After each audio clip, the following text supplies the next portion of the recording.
I'm just at the end of a fascinating visit here. I'm in the subterranean hospital, this Sami Ofer fortified underground hospital that's part of the Rambam Medical Center.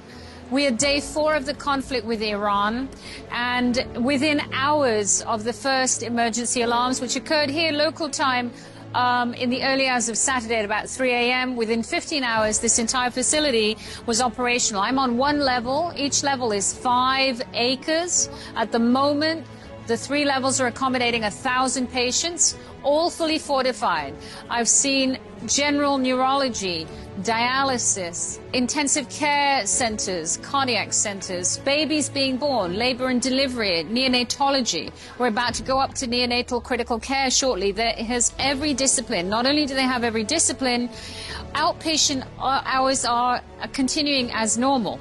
That means I saw 130 hematology, oncology patients scheduled, keeping their appointments, oncology patients keeping their chemotherapies.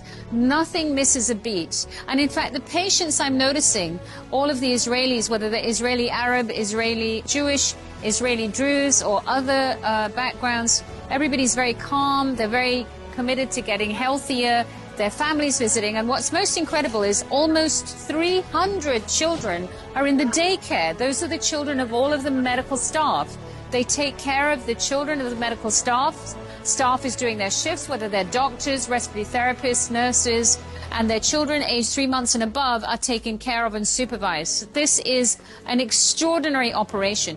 Worth mentioning, if you look up at the ceiling, look at the infrastructure, and we don't see it from here, but there are some amazing doors. This is entirely fortified. We are below the seabed.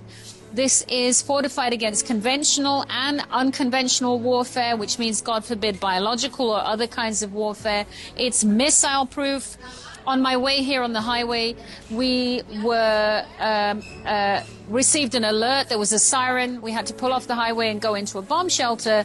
Here, it doesn't matter if the sirens go off. Nobody needs to go anywhere. Operations continue as scheduled.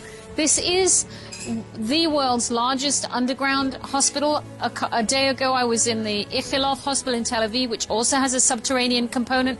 But this hospital can take capacity of 2,300 beds. It's not only the patients that were admitted to Rambam, but many other hospitals in the area. And in fact, when you walk around, you see the labeling of different hospitals.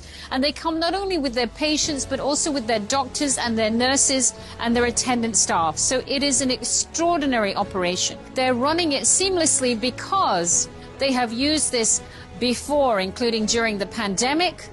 They've also used this previously. I was here in October. There had been intensification of the war of Hezbollah from the northern front, preceding the elimination of Nasrallah by the IDF. There was intense fire here from Hezbollah missiles. This facility became operational, and now we are day 4 into the strikes from Iran into Israel.